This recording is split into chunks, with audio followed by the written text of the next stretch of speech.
오늘 함께 볼 말씀은 누가 사도행전입니다. 사도행전 28장입니다. 사도행전 28장 30절 31절을 제가 봉독해 드리도록 하겠습니다. 바울이 온 이태를 자기 셋집에 머물면서 자기에게 오는 사람을 다 영접하고 하나님의 나라를 전파하며 주 예수 그리스도에 관한 모든 것을 담대하게 거침없이 가르치더라. 아멘. 오늘은 교회의 사명에 충실하자라는 제목으로 함께 말씀을 잠시 나누도록 하겠습니다. 참 오늘도 저는 너무나 너무 감사한 게 이 시윤이가 또 부르니까 이게 뭐 또 압도하는 게 있어요, 그죠? 그 아이의 그 순수하고 맑은 창가 같은 짝질로 올라가는데 확실히 이게 음악을 한 친구라서 그런지 음을 정확하게 잡아내요. 어른들 몇 명은 기도가 되더라고요. 주님의 은혜가 필요해요, 진짜로.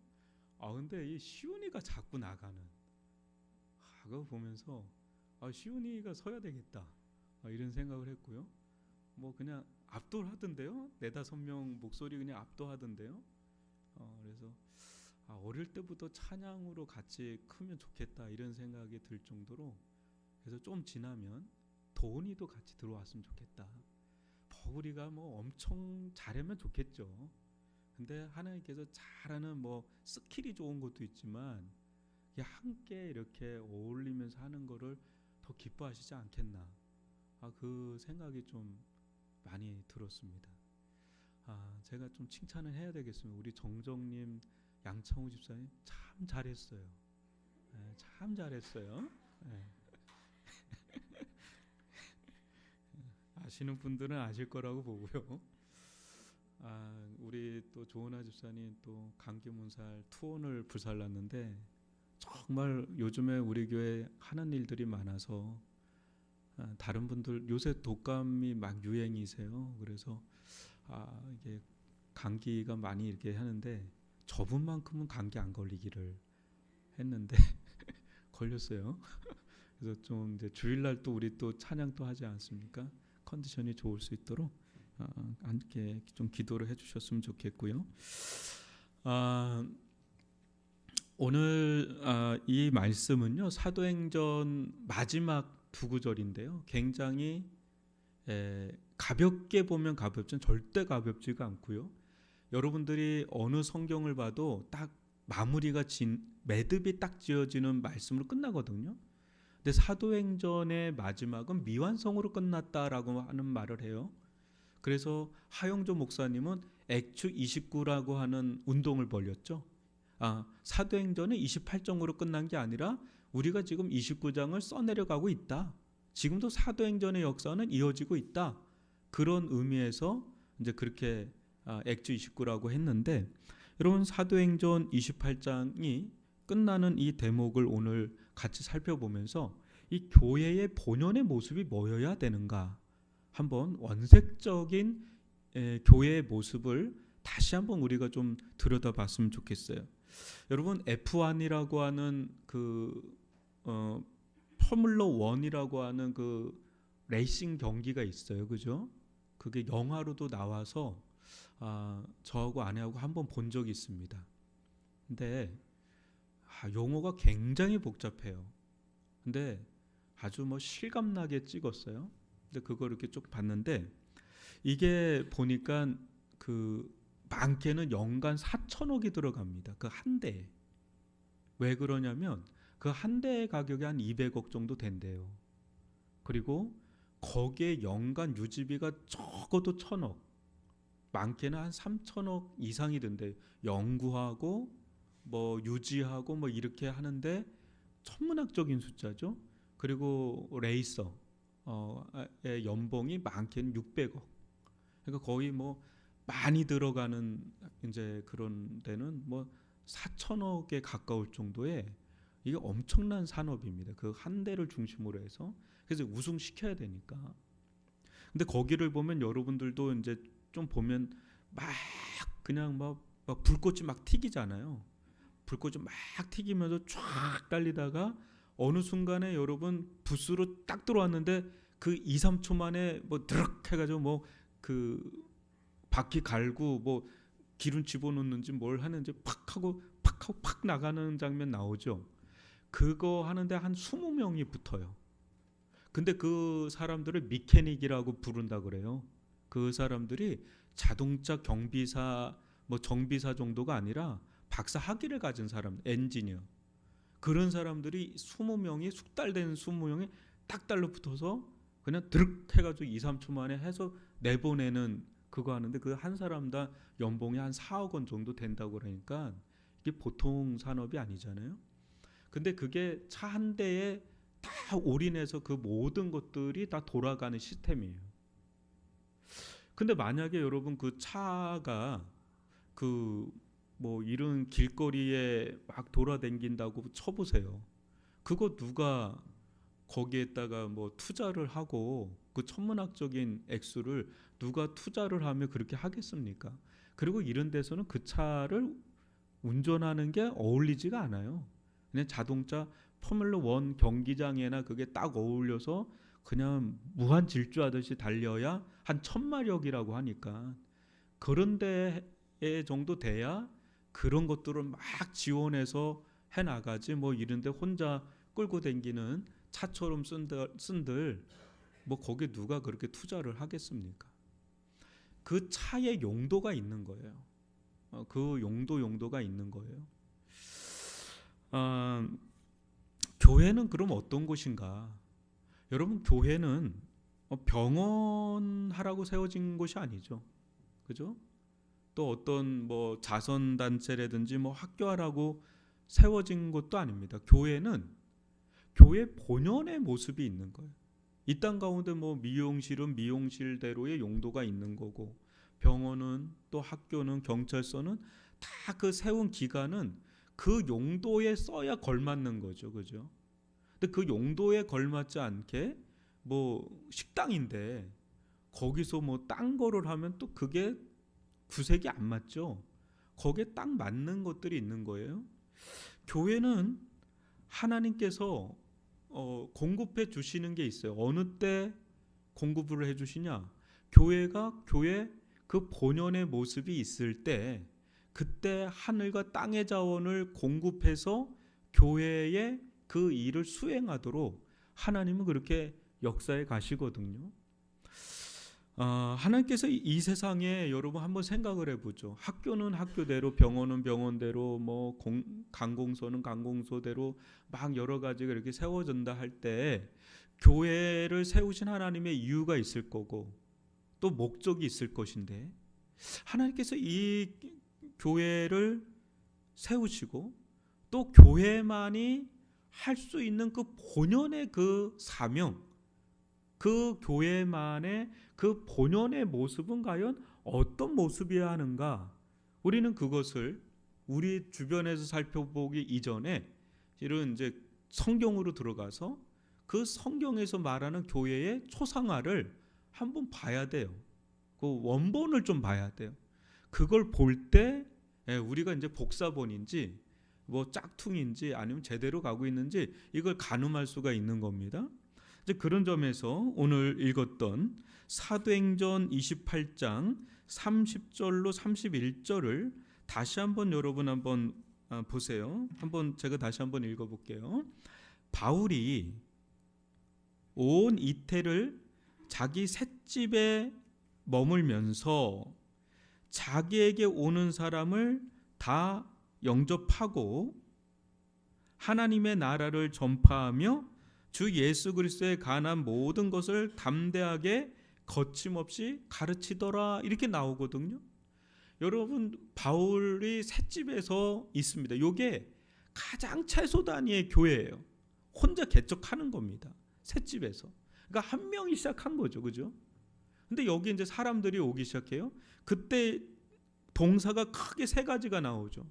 하나님이 다 영접하고, 두 번째는 하나님 나라를 전파하고, 세 번째는 거침없이 가르치더라 이렇게 나와요. 영접과 전파와 가르침이 나와요. 근데 여기서 이제 영접한다 그럴 때 다 영접하고라고 나와요. 다 영접하고. 여러분 교회는 어떤 곳이어야 되느냐? 교회는 어떤 곳이어야 되느냐? 여러분 교회를 다니다 보면은 굉장히 열린 공동체가 있고요. 닫혀 있는 공동체가 있더라고요. 그게 이제 폐쇄적이고 자기들끼리는 되게 편하고 자기들끼리는 되게 좋아요. 그런데 굉장히 뭔가 외부인 같은 취급을 하는 거죠. 열린 공동체, 환대 공동체, 영적 웰컴 공동체. 여러분 이제 어디 여행을 가면 호텔 가면 웰컴 드링크 이렇게 주잖아요. 그걸 웰컴하고 앞에 안내 데스크에서 안녕하세요 막 이러잖아요.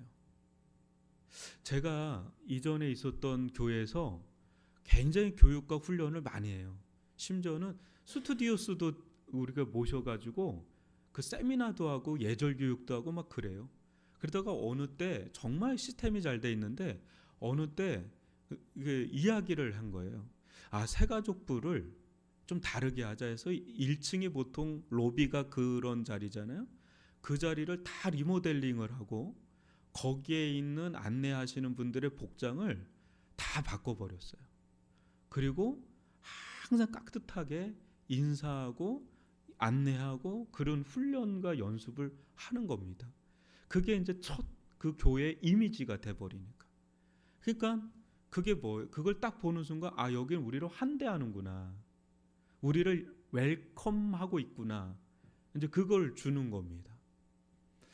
그러니까 여러분 열려 있는 그런 곳에 사람들은 이제는 거기에 마음을 열고 이제 들어가게 되는데 간혹 이제 좀 전통적인 교회들 있잖아요. 전통적인 교회들은 뭔가 이 텃세라는 게 있더라고요. 제가 이렇게 쭉 거쳐오면서 그걸 좀 느꼈어요. 그 교회가 역사가 오래되면 오래될수록 본인들은 잘 몰라요. 왜냐 안에서 너무 익숙하니까. 그러니까 사람들도 맨 보고 너무 좋아요. 늘 그 사람들 뭐 10년 지기, 20년 지기, 30년 지기, 40년 지기, 뭐 50년 지기니까 너무너무 좋고 편하고 서로 다 알고. 근데 어느 순간부터 그게 텃세가 되는지도 모르는데 외부인이 딱 왔을 때 굉장히 거기 안에 들어가기가 어렵다라고 하는, 그래서 눈물을 흘리는 분들도 많이 봤습니다. 제가 예전에 유초등부 전도사를 했는데 우리 유초등부 지금 장로님이 되셨어요. 근데 권사님도 되시고 장로님도 되셨는데 정말 좋으신 분들인데 내내 울어요. 그래 왜 우세요? 그러면 이 교회는 너무 텃세가 심해서 목사님 못 견디겠어요. 근데 그분들이 꿋꿋하게 견뎌서 지금은 장로가 되시고 권사님이 되셔서 지금은 이제 주인이 되셨어요. 그 이제 주인이 되셨어요. 근데 거기를 제가 얼마 전에 그 목사님을 이제 찾아갔어요. 그건 한 10수년 만에 찾아갔어요. 그때 같이 또 사역을 했던 목사님들이 또 담임이 돼서 모처럼 거기를 찾아갔는데 목사님하고 쭉 얘기하면서 이제 은퇴가 이제 얼마 안 남았어요. 우리한테 그래요. 목사님들, 내가 은퇴가 이제 내년이면은 은퇴인데 내가 해야 될 숙제가 있었다 그래요. 그래서 뭐예요? 그랬더니 자기네가 절대로 안 바뀌는 게 뭐가 있냐면 이 식당이래, 식당. 거기를 몇몇 이제 분들이 꽉 잡고 안 놔준대요. 근데 거기에 이렇게 자기도 이렇게 보면 뭐가 그렇게 쌓여 있대요. 거기에 뭐가 이렇게 비버 마냥 뭐를 이렇게 쌓아놨어. 저거를 어떻게 다 리모델링을 하고 여기 계속해서 새로운 사람들이 오는데 그 사람들을 수용하고 또 젊은 아주 재능 있는 사람들이 너무 많이 들어와서 이 사람들이 막 하고 싶어 안달이 나 있는데 그 꽉 잡고 있으니까 그게 안 되더래요. 그래서 자기는 이제는 은퇴고 아무도 자기한테 뭐라 그러는 사람이 없대요. 이건 내가 총대를 매야 되겠다 해서 그분들을 싹 이렇게 내려놓게 하고, 거기는 보통 권사들이 잡잖아요. 그죠? 식당은 권사들이 잡는데 집사들로 다 채워놨대요. 근데요, 집사들 요새 젊은 집사들이 센스가 있잖아요. 아기자기하게 막 하니까 그렇게 해서 음식을 너무 잘해서 그 권사님들을 이렇게 챙겨주고 섬겨주니까 권사님들이 더 좋아가지고 뭐 그냥 저도 거기 가서 식사를 했거든요. 오, 무슨 너무 잘하는데 몇 트럭이 나왔대요. 그 쓰레기가 그거 다 버리는데. 근데 그거를 하고 이제 이렇게 정리를 해주고 새로운 사람들, 뉴페이스들, 그 사람들이 막 뛰놀 수 있는 그런 환경을 마련했다고 그러는데 제가 봐도 완전히 활력이 다르더라고요. 근데 여러분 그거 잘못 건드렸다가는 큰일 납니다. 아시죠? 그러니까 교회만큼 이 복음이라는 건 굉장히 세부대와 같은 거거든요. 근데 교회만큼 변화가 어려운 게 너무너무 없습니다. 세상은 엄청나게 변화가 되는데 교회는 어느 순간부터 굉장히 닫혀 있을 수가 있어요. 그러면 그 교회는 점점 사그라들어요. 본질은 붙잡아야 돼요. 그죠? 우리가 절대로 타협하지 않아야 될 것들이 있습니다. 그거는 목에 칼이 들어와도 타협하지 말아야 될 거는 절대로 밀리면 안 돼요. 그죠? 복음 진리죠. 근데 그 외의 거는 다 바뀌어도 상관이 없어요. 그게 실질적으로 생명을 살리지는 않거든요. 그렇기 때문에 본질은 강하되 비본질적인 거는 언제든지 수용 가능한 공동체. 그게 세부대와 같거든요. 그러니까 이제 여러분들도 왜 그런 얘기 들었을 거예요. 이건희 회장이 굉장히 우리나라가 중요한 시점이 있습니다. 그때 유명한 말을 하잖아요. 마누라 빼곤 다 바꿔라. 그러니까 그 회사가 지금까지도 되는 거예요. 여러분 유명한 회사가 오래 못 가요. 좋은 회사는 있어요. 근데 위대한 기업은 드문 겁니다. 위대한 기업은 그 탈바꿈을 하지 않은 코닥 있죠. 왜 이렇게 필름 아마 우리 잘 아실 텐데, 그죠? 일본의 소니, 코닥 이런 회사들이 굉장했던 회사예요, 그죠? 근데 지금은 삼성, LG 뭐 다 밀려버려요. 왜? 계속 이 필름에 매여 있는. 지금 어느 시대인데? 그러니까 지금 이제 좀 그 안에서도 변화가 있다고 그래요. 변화하지 않으면 지금 안 돼요. 옛날에는 됐다. 근데 그 옛날에는 그게 통하죠. 근데 지금은 그게 안 통하면 우리는 뭔가 지금 돌파구를 찾아서 본질은 문제 갖고 있어야 돼요. 근데 비본질적인 부분은 우리가 언제든지 수용을 하지 않으면 그게 어렵습니다. 여러분 예수님을 한번 볼까요? 예수님은 나를 따르라라고 하기 이전에 예수님은 어떻게 했냐면 이 땅에 내려오셨죠. 그게 성육신이라고 해요. 그리고 인간과 같이 되셔서 겉으로 볼 땐 예수님은 거룩해 보이지 않아요. 왜? 세리와 죄인들과 어울렸으니까. 근데 속은 완전히 하나님의 아들로 거룩으로 충만했던 분이에요. 근데 바리새인들을 보면 겉은 거룩한데 속은 아주 세속적인 사람들이 이제 바리새인이에요. 그러니까 여기선 생명이 살아날 수가 없습니다. 그러니까 예수님은 다 영접을 해요. 다 받아들이고 그들과 같이 됐다가 그들을 위해서 십자가에 죽으시고 그들을 위해서 부활하시고 그들을 위해서 승천하셔서 그들을 끌어올리는. 그러니까 우리가 얼마나 환대 공동체가 되느냐, 이것이 여러분 우리들 가운데는 굉장히 도전적인 자리가 바로 이 환대입니다. 우리 교회가 지금 여러분들은 어떻게 생각할지 모르지만 저는 지금 기도가 되더라고요. 아까 이제 딱 찬양을 하면서 감사한 건 뭐냐면요, 기도할 수 있는 게 감사하더라고요. 근데 이제 찬양팀을 위해서 난 진짜 기도를 해야 되겠다. 지금도 너무 감사한데 우리 여기 다 있거든요. 모든 뭐 다 있어요. 사람만 없을 뿐이지 일단은 돼 있어요. 엊그제 여기 우리가 지금 오늘도 자막이 이게 좀 안 좋아요. 지금 이게 한 거의 8년 되니까 방송 장비가 지금 문제가 좀 있어요. 그래서 2주 동안 뭐 여러 가지 문제가 있었는데 또 오늘도 또 발견이 됐어요.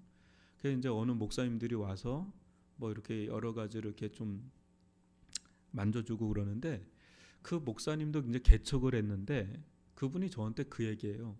자기가 아는 후배가 있는데 너무 지혜롭더래요.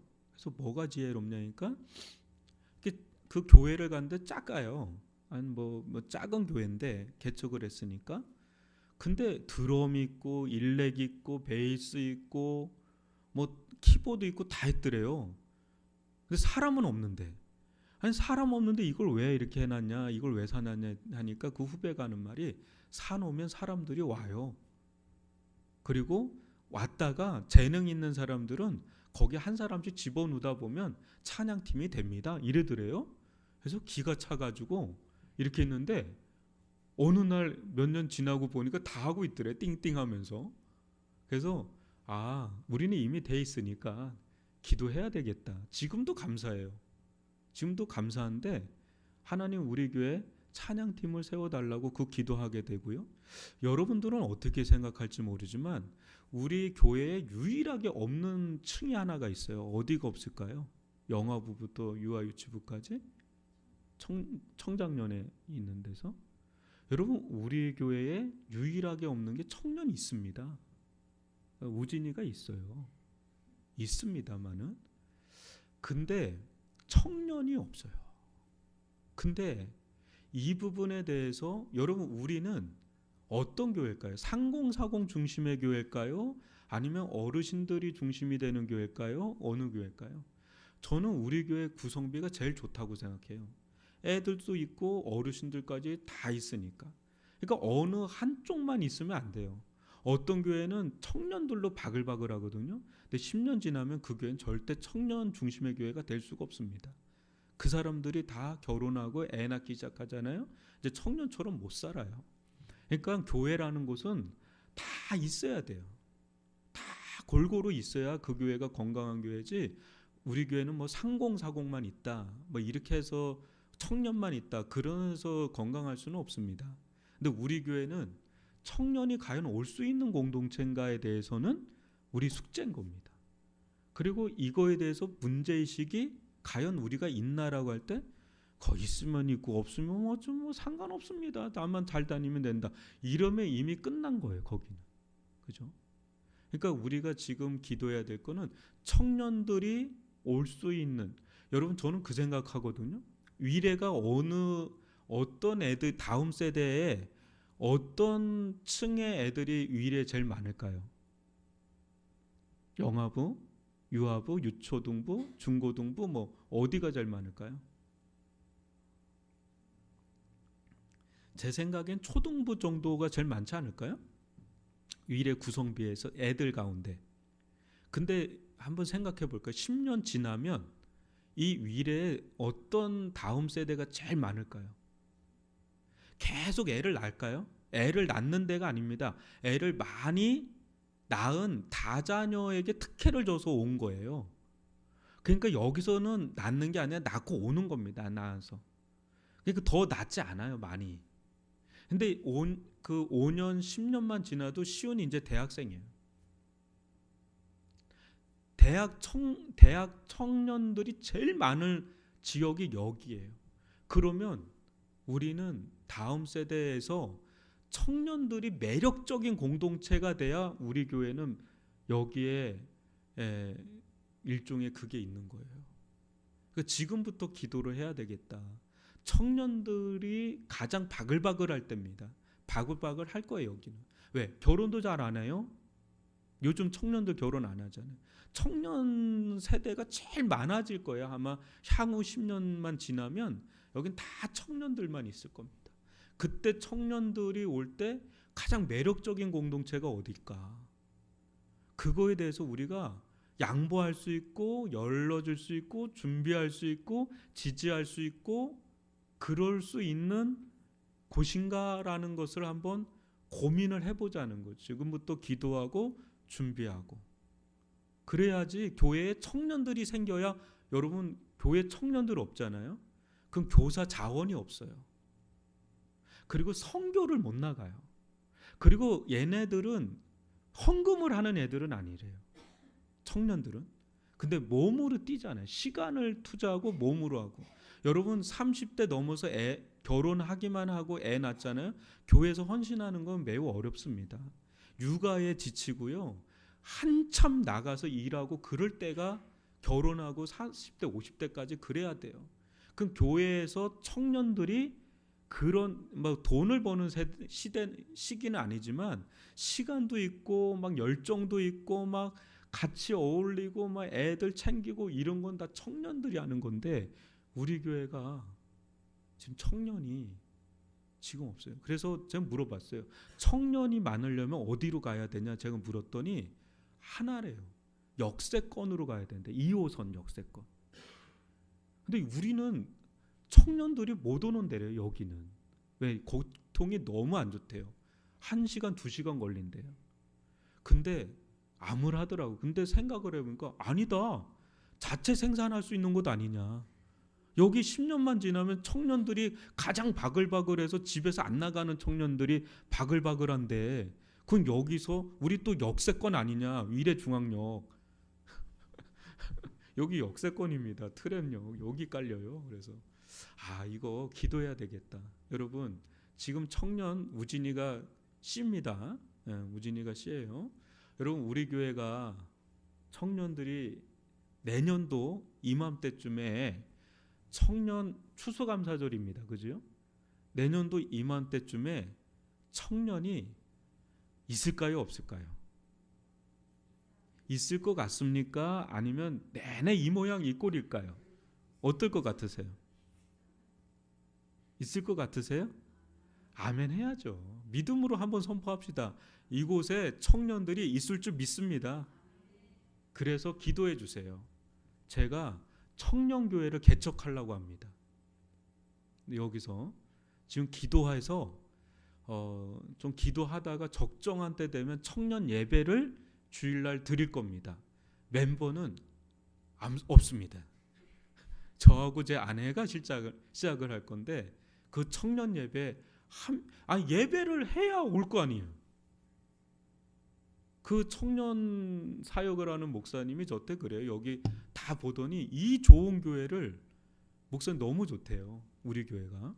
근데 일단은 내가 그거에 되게 충격을 받았어요. 목사님 아무도 없어도 목사님이 하세요. 예배를. 그러면 와요. 그러더라고요. 근데 고민이 진짜 많았거든요. 내가 해야 되겠다. 그래서 이제 기도를 먼저 하다가 적정한 때 되면 이제 청년 예배를 하려고 합니다. 어디서요? 제 방에서 하래요. 뭐 여기서 없는 데서 뭘 하냐. 제 방이 괜찮거든요. 저기 꾸며놓은 거. 거기서 일단은 커피 한 잔 따라주면서 일단 하래요. 한 명이라도 오면 하라고. 그래서 일단은 좀 기도를 먼저 쌓다가 내년도나 언제쯤 되면 봄이든 언제든 한번 오픈을 해서 해야 되겠다. 기도를 지금부터 여러분 좀 해주시길 바랍니다. 우리 교회가 다음 세대에 투자가 있느냐라고 할 때 되게 좀 죄송해요. 솔직히 교역자도 뭐 변변찮고 또 그래요. 근데 우리가 다음 세대 또 어떤 사람이든 다 수용할 수 있는 그런 공동체가 돼야 됩니다. 여러분. 제가 제일 가슴 아팠던 때가 한 번 있었어요. 언제냐면 옆에 교회가 성창기를 빌려달라고 왔어요. 일회용 성창기인데요. 그거를 빌려주는 걸 어느 권사님이 보고 엄청나게 뭐라 그래요. 여러분 그 일회용입니다. 일회용은 언제든지 살 수 있는 거예요. 그거 어떻게 성창기를. 여러분 그게 뭐 본질입니까 그게? 그건 비본질적인 거예요. 여러분 비본질적인 걸로 마음 상하게 하면 안 돼요. 저는 그 부목사의 얼굴이 너무 미안해요. 그 옆에 교회가 그 사람 토요일 날 왔어요. 아마 목사님한테 혼났을 겁니다. 너는 그걸 준비를 하라 그랬더니 이 중요한 성찬식을 준비를 그 사람의 그 마음에 그 무거움이란 거는 여러분 부목사를 안 해본 분은 모를 거예요. 그 굉장히 힘든 거거든요. 그 자기 실수. 그리고 성찬식을 치르냐 못 치르냐 한 교회가 그 달려 있는데 그걸 막으면 안 되죠. 그건 그렇게 중요한 게 아닙니다. 그렇게 중요한 게 아닙니다. 그런 건 얼마든지 그런 거는 해줄 수 있어야 돼요. 그러니까 이렇게 굳어지면 안 돼요. 그런 점에서 여러분, 우리가 영접 공동체, 환대 공동체, 누구나 수용할 수 있고 받아줄 수 있는, 그러나 교회를 해치는 거에 대해서는 엄히 달라야 되죠. 그런 것도 다 받아들이면 교회가 난장판이죠. 그거는 안 돼요. 그거는 이리와 같은 거는 아주 엄중하게 다뤄야 되지만 다른 부분에 대해서는 환대해야 돼요. 그게 거꾸로 가면 이제는 그 교회는 큰일 나는 겁니다. 두 번째, 여러분, 이 사도 바울이 한 게 뭐냐면 전파하는 겁니다. 여러분, 교회가 이 세상에 세워져서 왜 하나님이 세웠겠어요? 교회가 뭘 돈이 많습니까? 아니면 뭐를 가르칠 수 있습니까? 병을 뭘 할 수 있습니까? 교회가 세상에 기여할 수 있는 최고는 내가 가진 이 복음을 전파할 수 있는 겁니다. 우리 탁상숙 권사님이 저한테 늘 얘기하는 게 있어요. 어머니가 소천하기 전까지 복음을 전도하다가 그날 전도하고 집에 와서 싹게 주무시듯이 소천했다는 얘기. 그래서 나도 그렇게 가고 싶다는 얘기를 늘 저한테 이야기해요. 여러분, 참 이런 어르신들이 옛날에 우리 이 한국의 이 교회에 그게 우리나라의 그게 그 영적 그거예요. 기도의 영성, 전도의 영성, 헌신의 영성. 그게 그 세대 3대 4대까지만 밀려오는 거예요. 그러니까 이 나라가 이렇게 영육간의 은혜와 복을 받았지. 그 중에 하나가 뭐냐? 전도입니다. 전도. 여러분, 교회가 전도를 안 하는데 부흥해요? 여러분, 교회가 부흥되기를 원하십니까? 우리 교회가 부흥되기를 여러분 원하십니까? 그런데 전도하지 않는데 부흥하는 교회 있나요? 저쪽 교회는 목사님이 설교를 너무 잘해가지고 부흥했다. 여러분, 그렇게 생각하시죠? 진짜 그렇게 생각하시죠? 제가 작은 교회부터 큰 교회를 다 경험했거든요. 근데 신기한 거는요, 큰 교회가 더 전도 많이 하는 거 아세요? 솔직하게 진짜 전도 많이 합니다. 안 해도 되는 교회예요. 왜? 저절로 오니까. 그런데도요, 엄청 전도합니다. 미친 듯이 전도해요. 그러니까 우리는 길이 없어요.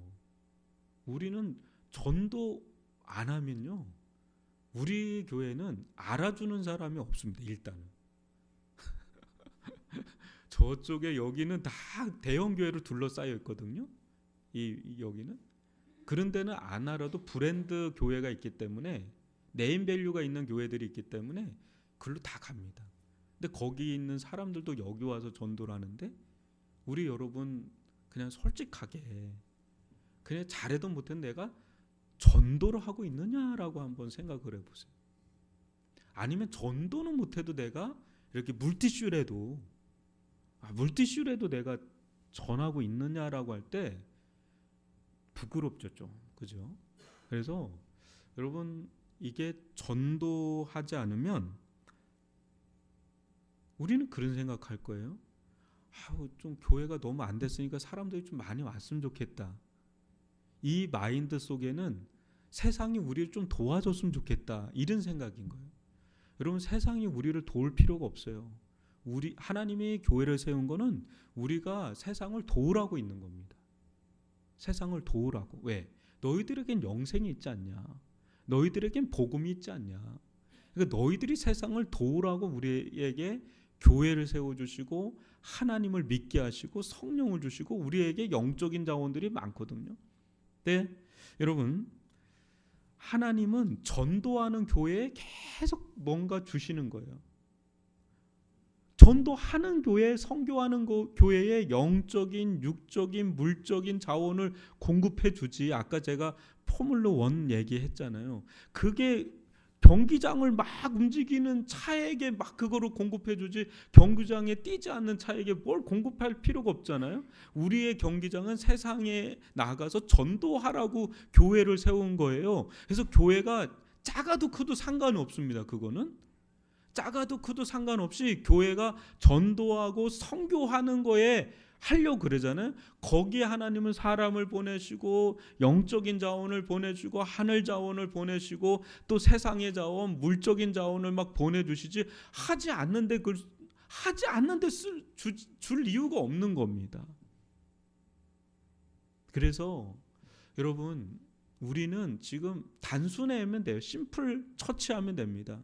그냥 영접하고 그 다음에 내가 가진 복음을 전하면 됩니다. 주일날 나가면서 몇 개라도 전달하고 가면 돼요. 많이 뭐 주중에 오기 어렵지 않습니까? 일하고 그러느냐고. 그건 주일날 우리 식사하잖아요. 그럼 교제하고 그냥 저기 전도 물티슈 있어요.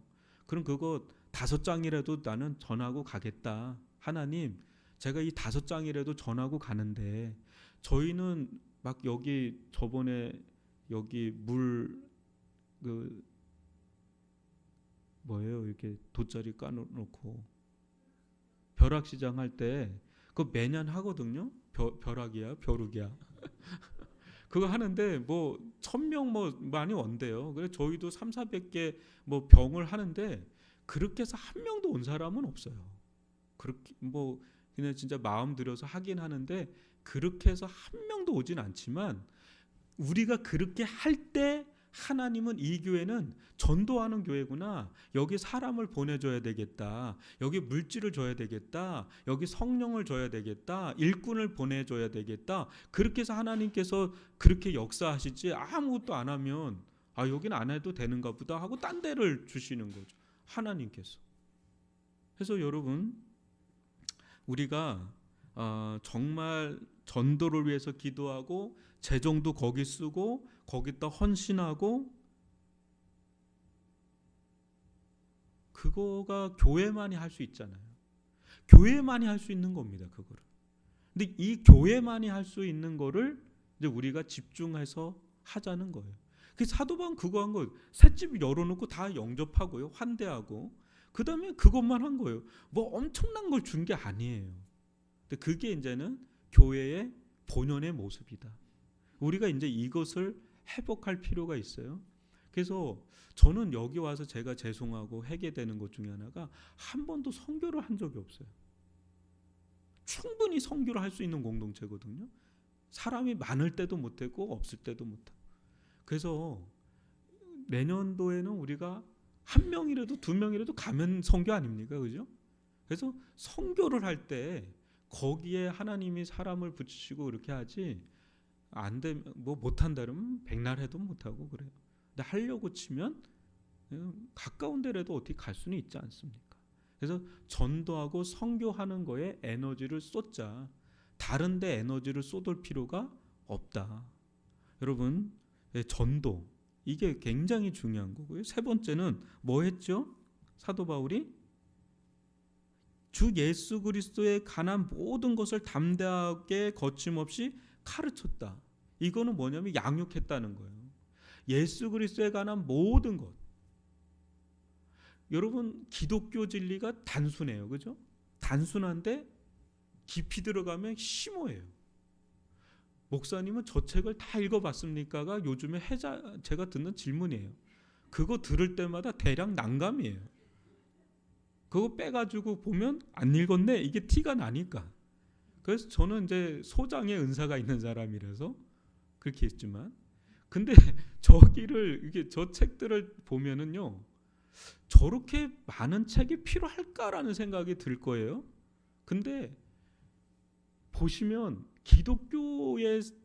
이 세계가 굉장히 방대하다는 거를 저는 이제 아니까 그래서 저렇게 사 모읍니다. 사 모으다 보면 하나씩 꼬집어서 이렇게 읽게 되고 그러는데요. 여러분, 기독교의 세계는 굉장히 방대하고 깊어요. 끝이 없어요. 너무너무 감사해요. 그 하나님의 말씀을 풀어내는 그런 것들을 배워나가는 기쁨이 있거든요. 그런데 여러분, 사도 바울이 그렇게 가르칠 때 가르치는 것 자체가 목적이었을까? 아니에요. 가르쳐서 그들을 변화시키고 그들을 어린아이 같은 사람들을 성숙한 그리스도인으로 빚어가는 그런 삶의 변화를 위해서 그렇게 가르치는 거거든요. 그렇게 놓고 볼 때 여러분, 교회가 한번 보세요. 환대해요. 그리고 전도를 해요. 완전히 열린 공동체예요. 사람들이 기독교의 복음에 관심을 갖고 개중에는 예수님을 영접해요. 그럼 뜨겁게 영접을 하면 애기죠, 애기. 그 애기 같은 성도들을 계속해서 그들을 말씀을 넣어주고 기도해주고 사랑해주고 격려해주고 섬겨주고 그러면서 이 베이비 같은 성도들이 막 자라요. 그러면 어떻게 되기 시작하냐면 그네들이 기독교가 뭐고 믿음이 뭐고 성령이 뭐고 하나님의 나라가 뭐고 교회가 뭐고 이런 것들을 막 알아가다 보면은 어느 순간에 이제 삶에서 변화가 일어나요. 아, 기독교인은 이렇게 살아야 되는구나. 삶에 대해서 또 교회는 이렇게 섬기는 거구나. 그런 거에 대해서 점점 가고 또 내가 사는 이유, 내가 사는 목적이 뭔가 그런 것들도 막 깨달아지면서 내 가정을, 교회를 또 세상에 나가서 빛과 소금의 일을 하면서 이제 열매가 맺혀져 가고 뭐 그렇게 돼요. 제가 이번 주에 강주에 갔어요. 강주에 갔는데 거기에 그 전라남북도에서 가장 큰 교회에 이제 요번에 부임을 한 목사님이 이제 좀 만나자 그래서 거 갔어요. 갔는데 교회를 안 보여주려고 그래요. 부임을 했는데 내내 그 다른 데로 이렇게 해가지고 제가 아니 목사님 교회를 부임을 했는데 왜 교회는 안 보여주고 내내 다른 데만 저를 이렇게 데리고 갑니까? 했더니 아유 교회 뭐 별거 없습니다. 뭐 그래요. 아 이상하다. 제가 큰 교회 갔다고 들었는데 그래서 제가 그래도 여기까지 왔는데 교회는 가야 되지 않겠습니까? 했더니 마지못해서 마지막에 올라갈 시간이 됐을 때 교회로 데리고 가는 거예요. 제가 충격을 받았어요. 교회가 운동장이야. 거의 수영로만 하더라고요. 근데 목사님이 그거를 자꾸 안 보여주려고 하는 거를 제가 계속 봤지 않습니까? 그래서 내가 아니 목사님 저라면 동네방네 떠들고 난 이 교회 담임이다 이렇게 얘기를 할 텐데 왜 목사님은 여태까지 이렇게 저한테 그거 안 보여주려고 합니까? 하니까 그분이 그 얘기예요. 목사님 제가 여기 온 지가 얼마 안 됐는데 2달 됐대. 2달 부임한 지. 이 교회 정서가 어떤지 아십니까? 그래요. 어떤데 그래요? 했더니 목사님 우리 교회는 어떻게 부흥했는지 아세요? 저한테 그래요.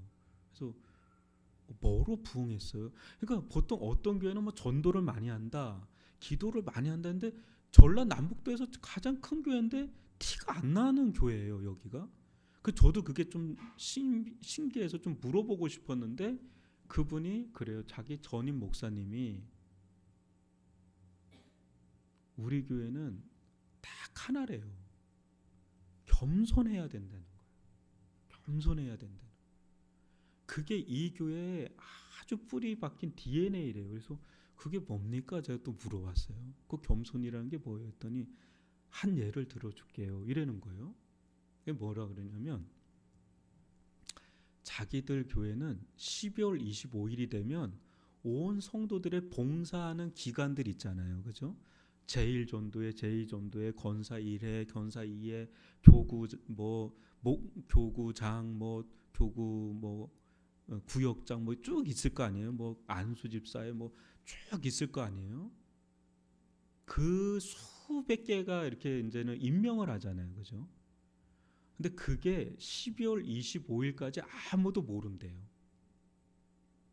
저는 그런 게 처음 봤거든요. 아무도 모르고 그날 대잡으로 딱 붙여놓으면 모든 성도들이 일제 토로 안 달고 순종한대요. 근데 그게 가능하지 않거든요. 왜 내 이름이 빠졌어? 왜 내 이름이 빠졌어? 그걸로 막 들고 일어나는 게 보통 교회거든요. 어떻게 나한테 말도 안 하고 뺐어? 이럴 수 있거든요. 또 어떤 분들은 왜 내가 여기 있는 거야? 왜 나는 하기 싫은데 여기 있는 거야? 이런 데가 보통 교회거든. 그러니까 그거 조율하는데 에너지가 엄청 쏠리는데 거기는 그게 없대요. 그냥. 그러니까 그게 1, 2년 돼서 그렇게 된 게 아니겠죠. 한 40년 된 교회인데 그게 그렇게 쌓여서 그렇게. 그래서 거기서는 뭔가 막 말을 궁시렁대거나 누구 비난하거나 이러면 저 교만병 들렸구나. 대번에 교만이 딱 티가 난대요. 그러니까 조용한데 하나님의 기름 부으심이 있다는 그 얘기를 듣고 그 목사님이 이해가 간 거예요. 제가 왜 그렇게 겸손하게 자기 그걸 오픈을 안 하려고 하는지를 이제 그제서 제가 이제 좀 알게 된 거예요. 그러니까 이게 참 이 교회라는 데가 성숙하다는 게 어떤 게 성숙하냐? 헌신해놓고 자기 주장을 안 하는 거예요. 헌신해놓고 자기 주장을 안 하는 거예요. 내가 뭐 했네, 이미 저 교만하구나 이렇게 된대요. 그러니까 조용하대. 교회가 그렇게 조용하대. 근데 여기서 조용하다는 건 아무것도 안 해서 조용하다는 게 아니라 사람들이 그냥 겸손하게 그걸 하려고 하니까 하나님 기름 부으심이 그 속에 있더라는 거예요. 근데 그걸 듣고 되게 좀 충격을 받고 왔어요. 와, 세상에 이런 교회가 있을 수 있을까라는 생각인데 이게 가능하구나. 그러니까 수영로 교회도 다시 생각이 드는 거예요. 거기는 문제가 일어나면 성도들끼리 얘기해요. 입 닫고 기도나 해. 이렇게 돼요. 그게 아예 해자가 돼서 거기도 소리가 없어요. 전도는 무지하거든요. 선교도 무지해요. 섬기는 것도 무지하게 하는데 말이 없어요. 막 누구 헌담하고 막 자기 주장하고 이런 건 없어요. 그러니까 교회가 너무 은혜로워요. 너무 겸손하고 그게 같이 맥을 같이 한다는 걸 제가 느끼고 우리 교회도 지금은 너무 좋아요. 다 조용하고 여기서 조용하다는 건 그냥 이렇게 조용한 게 아니라 누구를 이르는 사람이 없어서 너무 행복하고 좋아요. 그리고 오히려 세워주고 함께 해주고 이제 그렇게 되다 보면 하나님께서 이 교회가 굉장히 은혜스럽잖아요. 그럼 거기에 누가 와도 당겨요. 여기는 따뜻하구나. 또 여기는 서로 위해 주는구나. 이제 그렇게 되다 보면은 하나님께서 그게 성숙함이잖아요. 겸손한 게 성숙함이구나. 우리 교회가 좀 그런 교회로 되리라고 저는 믿고요. 그런 모습이 저는 이제 곳곳에서 보이는 걸 보고 제가 오히려 좀 위로를 많이 받고 요즘엔 그렇습니다. 여러분, 사도 바울이 영접을 하고 전파를 하고 끊임없이 모든 걸 다 가르치는 거예요.